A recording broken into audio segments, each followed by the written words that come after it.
Well, hello everybody. It is October 12th. Lit a couple of fires, let them get going.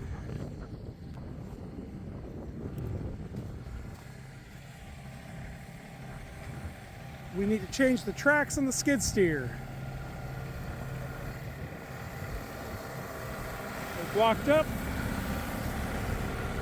Gonna let the grease out.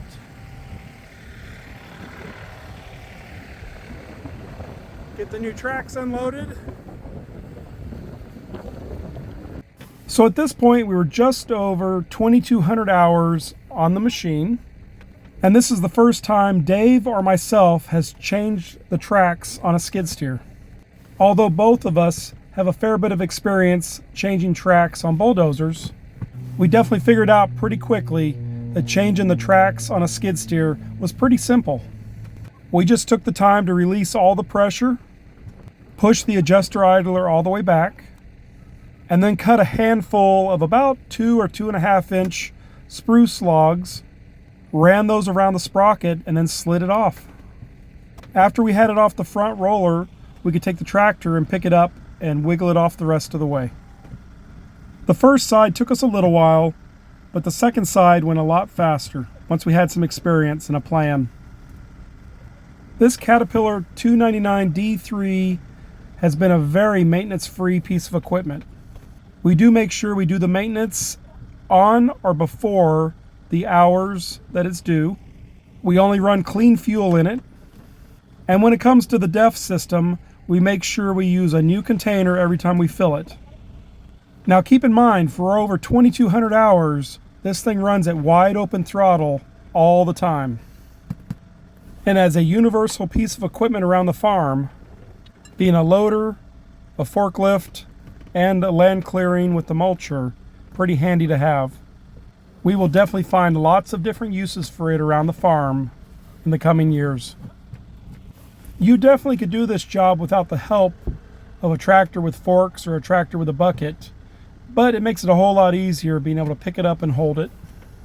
And it's not so much about force or how hard you pry, but getting it in the right spot, and then it just falls right into place. And as we have more and more experience operating this piece of equipment, next time we'll probably change the track a little before it breaks. But in the end, it really wasn't too bad of a job. And just like when the tread on your tires wears out, the tread on the tracks wore out as well. We were amazed how much differently the machine acted and how much more power it had with new tracks. Now, just using the back of the box blade as Dave rotates it so I can slip it on the rest of the way. And just like that, the track is on. Now it's time to tighten it up. Okay, got the track all tightened up and adjusted. Dave's gonna go run around and put a few laps on it, and then we'll recheck the tension. And we've got that chore knocked off the list. And those tracks should be good for at least another 2,000 hours. Well, with that job done, there's plenty of other things to get done out on the farm, so I guess we better get busy. Okay, maybe the first thing is to pick up all the tools and put everything away. All of you wondering how the combine did. This is the hard red spring wheat that we grew. The combine still needs a little TLC. I'm gonna have to take it apart enough to clean out wherever the air comes from the fan to blow the chaff away.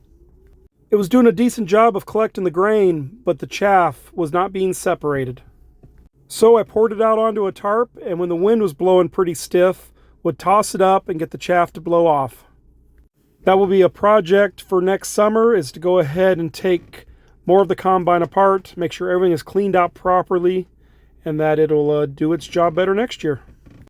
The little bit of snow we got is pretty much melted off.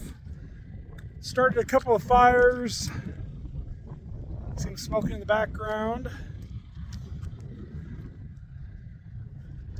Got the tracks on the skid steer, as you guys saw.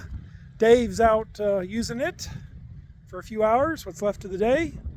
So I'm going to fire up the tractor, go check on the fires, and do a little disking. I don't think there's too much frost. We'll see. If there's too much frost, I won't disc, but Might as well try it.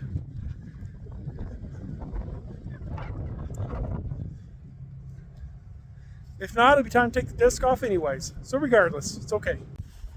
Well, the piles that we started, it's been 4 hours ago, I guess, something like that. They're virtually gone. I am going to hop on the dozer and push them together. So we got a little bit of that to do. So you get them to burn up a little more completely. So I'll get busy and start doing that.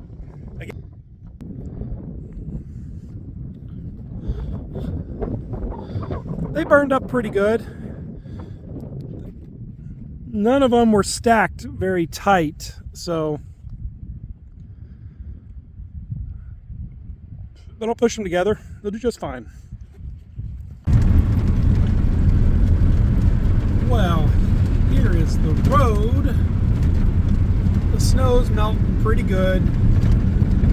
It's supposed to stay above freezing most of the night, and then it'll cool off in the morning, or that's what they're saying anyways. For us, by mid-October, it is pretty much winter. We can still have a little warm weather move through, but as soon as that front is gone, the cold weather will come right back. By this time of year, it should be below freezing virtually all the time. We definitely enjoy when the weather warms up. We understand that it is just temporary. So to put things in perspective, it will be winter for at least 6 months. November all the way through April. But as quickly as winter descends on us, come the end of April, 1st of May, summer comes back even faster. The extremes of this place never cease to amaze me. During the summer, we can have temperatures that push the mid-80s, almost to 90 degrees. And then during the winter, we can go for weeks at a time where the high doesn't barely get above 20 below. It is 8 a.m.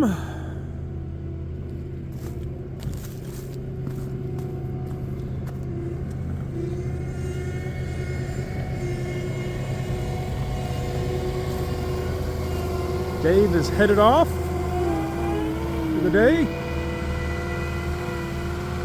The sun is just coming up.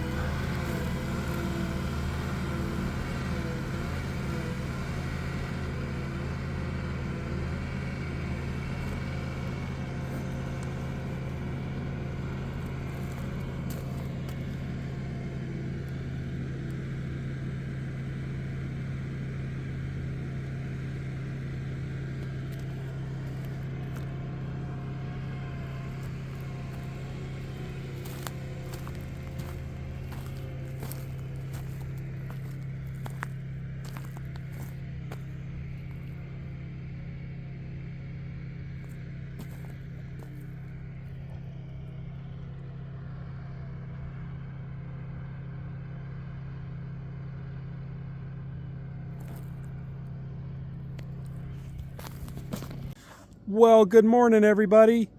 Hope everybody's having a wonderful day. It is Sunday, October 13th. It's kind of a little bit breezy day yesterday, but it has cooled off, cleared up. A little crunchy this morning. It's probably 30 degrees or something, 31, 30. Sun's coming up.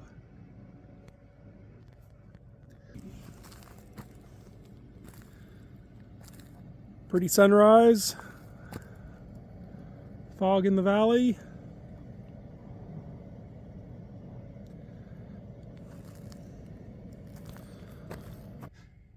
Dave's off working behind me over on lot 25. Gonna go over to lot 20 and have some burn piles. We'll get those started burning this morning. Got a bit of heavy rain last night, so everything's nice and wet and frozen. So good day to do some burning. Have a couple of piles that are close to where the new road's going in, so we'll get those burned up today. They're going to be starting in a few days. Get those out of the way, up and burned, so they don't have to deal with any of the smoke. So yeah, that's going to be a beautiful day. There's something about these fall days that are just so wonderful. The air is crisp and cool. The ground is freezing, so it's easy to get around. And by now, all the leaves are gone, so you really can see into the woods, and the land is quiet, as if it's anticipating the coming winter and time to sleep. But like all parts of life, there's a rhythm to things, and this time of year is a good time to clear land, burn brush piles, and plan for things you want to do in the spring. That's a burn pile I started 6 weeks ago, and it's still smoldering, but it's almost gone. We are definitely anticipating the new road they're fixing to start on. And the best part is that's going to get all the farmers access to their parcels. Won't be long and the ponds will be frozen. As we make the turn, come up off the farm onto where the road is going to be. And given our really dry summers and the fact the drainage is pretty good, it hasn't been too much of a problem to use these trails to get around from parcel to parcel. But we definitely look forward to an all-weather road so we can move easily between the different fields. And as more of these farms become active, there will be more traffic, and a proper road will handle all that traffic without getting muddy or having congestion when multiple vehicles are trying to pass each other. And as of this fall, the power company is still on track to put power into all these parcels late winter or early spring. We'll have more details on that as we get closer to spring when they actually get ready to start construction on the power line. On the right side of the screen is the neighbor's farm. They got some clearing done this summer. And on the left is the area we're clearing. This is a pair of 21-acre parcels, so it'll be around a 42-acre field when we're done. And I'm not sure there's much of anything rougher than a frozen field, but that's okay. Just slow down a little. It is so nice to have it cleared.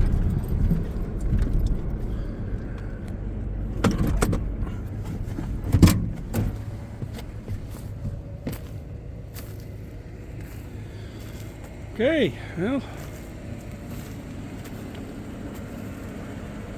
the other piles are still smoking. Hard rain probably didn't do them any good. Let's see how they fare today.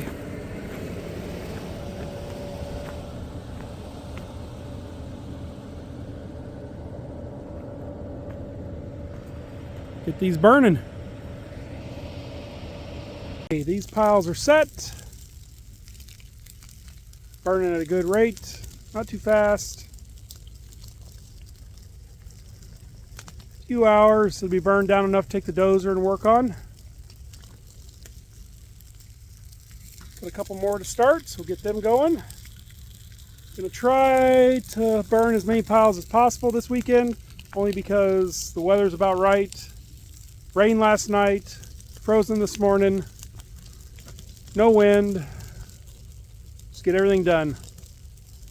Probably the next moisture event will be snow, more than likely. So be nice enough to have these here next year so we can continue to work and improve the field. There's yesterday's piles still smoking. Take the dozer and go around and tidy them up here when the sun comes up and gets good and light.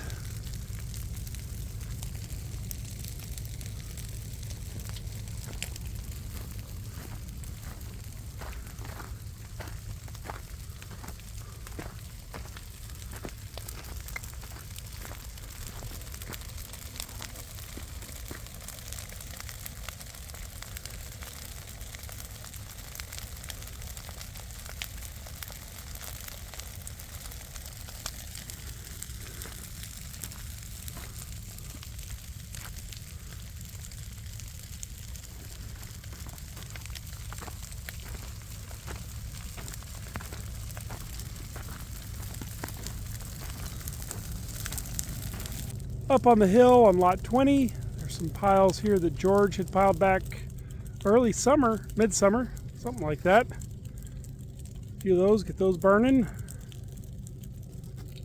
Another one back over there.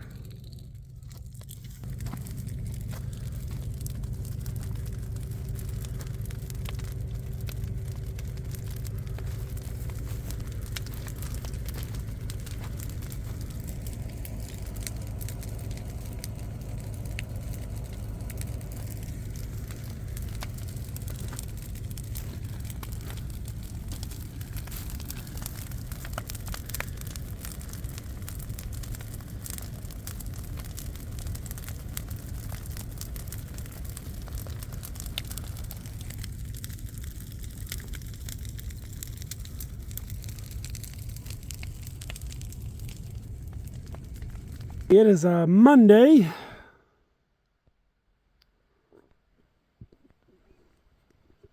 you can see all the grouse in the tree.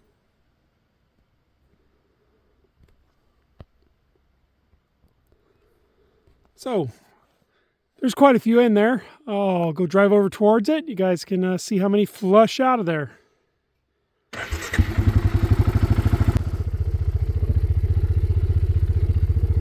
I know the light's not very good.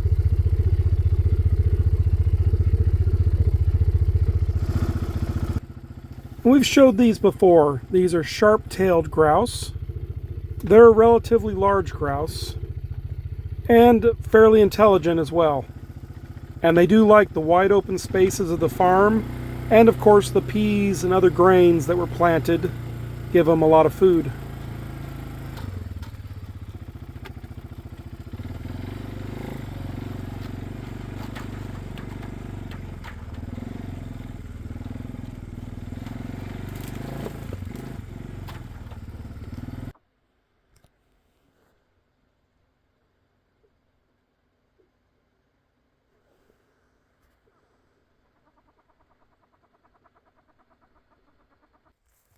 Well, I guess they are not impressed with me. Well, okay, here's peas. Of course, they're wet because they got rained on.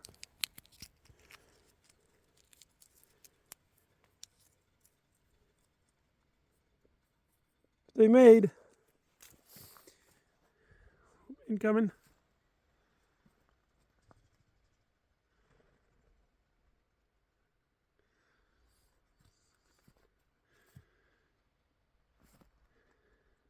It was a fairly large flock this afternoon, hanging out around the farm. They kept an eye on me, but they weren't overly concerned. And I'm sure as soon as I moved on, they went right back to the field, finding goodies to eat. This is where we're going to end this video. We sure appreciate everybody for watching. And with that, we'll leave you with some video of the grouse. If you listen close, you can hear them.